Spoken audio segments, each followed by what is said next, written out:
Alhamdulillahi Rabbil Alamin. Wabihi nasta'inu ala umuri dunya wa din.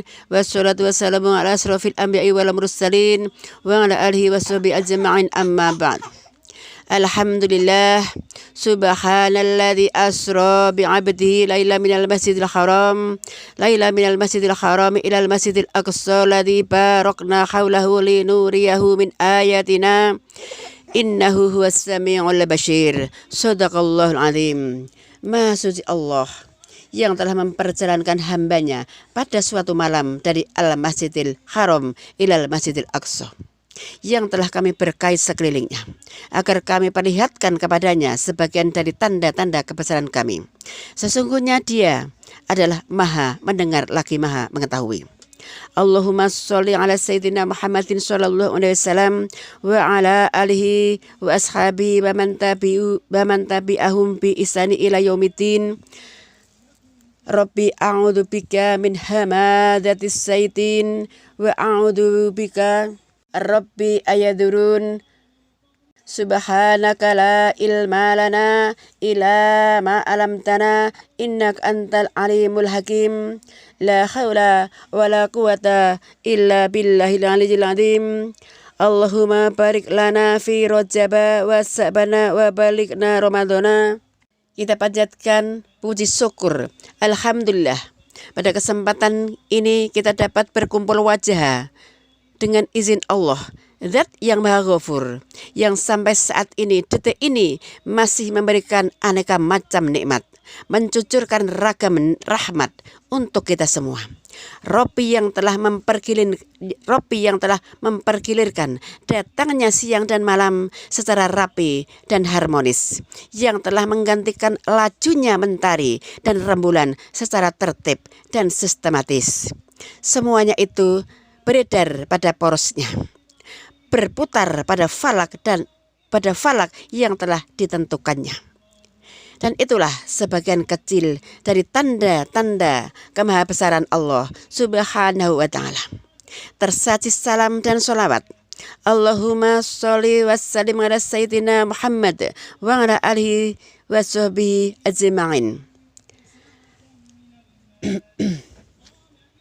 Allahumma sholli ala Sayyidina Muhammad wa ala ali Sayyidina Muhammad sallallahu alaihi wasallam. Kita haturkan spesial kepada insan pilihan, manusia budiman. Beliau adalah Rasulullah sallallahu alaihi wasallam, yang sampai saat ini dan detik ini makamnya tidak pernah sepi, diziarahi oleh jutaan manusia dari seluruh penjuru dunia. Mereka yang datang berziarah ke makamnya meneteskan air mata kerinduan kepadanya, menguntai salam dan sholawat untuknya, mengharap syafaatnya kelak di yaumul qiyamah. Amin ya rabbal alamin. Fadilatul mukarramin wabil khusus Al Mukarram Bapak Kiai Haji Muhammad Ilham Khalil Habibi, yang saya takzimi dan yang sama-sama kita hormati, yang sama-sama kita harapkan doa dan barokahnya. Semoga beliau diberikan kesehatan jasmani dan rohaninya, diberi panjang umur yang manfaat, sehingga bisa selalu membimbing kita semua. Amin. Allahumma amin. Tamu Allah, muslimin wal muslimat rahimakumullah. Isra wal Mi'raj adalah perjalanan Nabi Muhammad SAW di malam hari dari Masjidil Haram ke Masjidil Aqsa, lalu dilanjutkan ke Sidratul Muntaha, langit ketujuh. Peristiwa ini dijelaskan di dalam Al-Quran, surat Al-Isra ayat 1. Selama perjalanan, Nabi Muhammad SAW mengalami peristiwa-peristiwa yang luar biasa, yang hanya ditempuh sepertiga malam saja. Ketika Nabi Muhammad sampai di Sidratul Muntaha, Allah memerintahkan Nabi dan umatnya untuk melaksanakan sholat 5 waktu dalam sehari semalam. Nabi Muhammad SAW menerimanya begitu saja. Nabi Muhammad turun ke langit ke-6, bertemu dengan Nabi Musa alaihissalam. Nabi Musa menyatakan atau menyuruh agar meminta keringanan kepada Allah Subhanahu wa ta'ala. dengan alasan karena umatmu tidak akan sanggup untuk melaksanakan yang awalnya 50 waktu menjadi 5 waktu. Nabi Musa mengatakan, jangankan 50 waktu, 5 waktu saja umatmu banyak yang meninggalkan dan melalaikannya. Nabi Muhammad Isra wal Mi'raj sepertiga malam mengendarai buruk ditemani malaikat Jibril. Hadirin yang dicintai Allah Subhanahu wa Ta'ala, maka dari itu marilah kita sama-sama mulai dari sekarang belajar memperbaiki sholat kita agar kita mendapatkan berkahnya dari acara peringatan Isra wal Mi'raj di malam 27 Rajab ini. Amin ya Rabbal Alamin. Sebagian orang berpikir kalau dia sudah sholat, kalau dia sudah taubat, kalau dia sudah sedekah, kalau dia sudah zikir dan sholawat, sudah ngaji, maka hidupnya akan senang, hidupnya akan tenang, hidupnya akan kenyang. Karena sudah dekat kepada Allah Subhanahu wa Ta'ala. Tapi kenapa hidup ini setelah dilakukan yang baik-baik ternyata rezekinya tidak lancar, lalu kemudian hidupnya penuh dengan kesulitan dan kesusahan? Mana keadilan Allah? Seperti dia mengeluh. Di luar sana banyak manusia yang banyak kemusyrikan, banyak kemunafikan, banyak bermaksiat, tapi dia rezekinya lancar, mobilnya banyak, rumahnya seperti istana, tidak punya utang. Na'udzubillahi min dzalik. Jangan seperti itu pikirnya. Hadirin yang dimuliakan Allah Subhanahu wa Ta'ala, ini semua berawal dari salah berpikir. Orang yang salah berpikir nanti dia akan salah bicara. Orang yang salah berpikir nanti dia akan salah melangkah. Orang yang salah berpikir nanti dia akan salah arah. Karena suudzon kepada Allah Subhanahu wa Ta'ala, banyak orang yang awalnya bermaksiat, lalu dia bertaubat, sholat, zakat, ngaji, dan sebagainya, akan kembali lagi bahkan lebih jahat daripada sebelumnya. Astagfirullahaladzim. Semua ini berawal dari salah berpikir. Bersyukurlah kepada Allah. Ingat, semua ini berawal dari salah berpikir. Bersyukurlah kepada Allah. Kita diajarkan untuk berpikir yang benar. Kalau kita sudah sholat, sudah sedekah, sudah taubat, bukan berarti ujian tidak datang menerpa hidup kita. Sebutkanlah kisah-kisah para nabi dan rasul tentang penyakit yang tidak ada yang lebih berat, lebih hebat daripada Nabi Ayub alaihissalam. Bertahun-tahun Nabi Ayub sakit, bau busuk, semua orang menjauh dari Nabi Ayub. Tapi Nabi Ayub sabar. Nabi yang ditolak jamaahnya, dibenci orang, yaitu Nabi Nuh alaihissalam, dibenci umatnya. Nabi Yunus juga sama, sampai masuk ke dalam laut, tenggelam 3 kegelapan, gelap malam, gelap laut, gelap di perut ikan. Bercerita tentang kesusahan dan kesulitan, dan diusir dari kampung halaman, dimusuhi oleh pamannya sendiri, dilempari batu, berdarah pelipisnya, patah giginya. Tidak ada yang lebih hebat, lebih berat daripada ujian Sayyidina wa Maulana Muhammadin Sallallahu Alaihi Wasallam. Jadi kalau ada orang yang berpikir kalau dia sudah sholat, sudah taubat, sudah tidak ada ujian, itu salah berpikir. Sholatnya bagus, puasanya bagus, zakatnya bagus, tapi fikirnya salah. Salah berpikir itu orang akan berhenti sholat, berhenti sedekah, berhenti ngaji. Kalau orang sudah berhenti sholat, maka akan hancur semuanya. Babalaunahum bil hasanat. Kami uji mereka dengan yang enak-enak. Jabatan adalah ujian. Yang diuji jabatan adalah Nabi Daud alaihissalam. Harta adalah ujian. Nabi yang diuji dengan harta adalah Nabi Sulaiman alaihissalam. Wajah bagus ganteng itu juga ujian. Nabi Yusuf alaihissalam.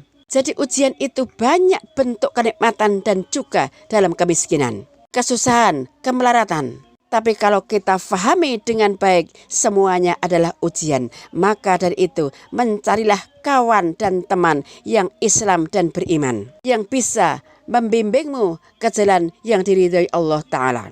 Jangan menjadi orang yang ikut-ikutan. Jauhilah dengan orang-orang yang munafik, yang kafir. Karena orang munafik lebih jahat daripada orang yang jahat. Penjahat sudah jelas. Tapi kalau orang munafik, di depan bagus, tapi di belakang nembak kita.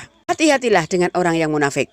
Jangan menjadi orang yang dengki, serai, bakhil, cedil. Menjadilah orang-orang yang ahli sedekah, yang ahli Quran, ahli zikir, ahli sholawat.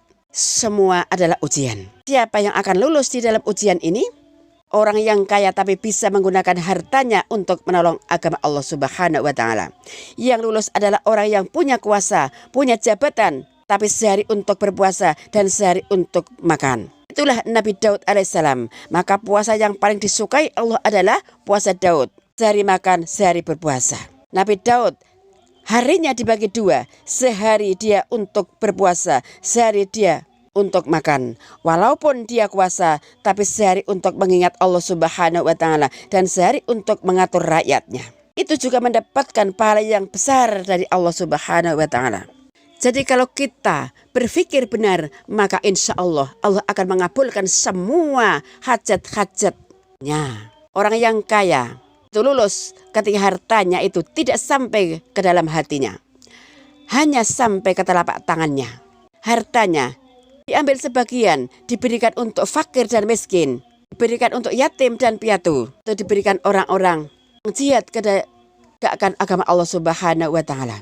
Yakinlah, pahamilah bahwa semua itu kalau digerakkan oleh Allah Subhanahu wa Ta'ala, dan jika Allah mengendaki hambanya, menggerakkan hambanya untuk meniti jalan kebaikan, maka semuanya akan baik-baik saja. Catat baik-baik ini, Allah sedang sayangi kita. Ini bulan Rajab. Rajab itu bulan menanam, Sya'ban itu bulan menyiram, Ramadan itu bulan memanen. Orang tidak mungkin panen kalau tidak menyiram. Orang tidak mungkin bisa menyiram kalau tidak menanam. Berarti bulan Rajab itu sangat penting.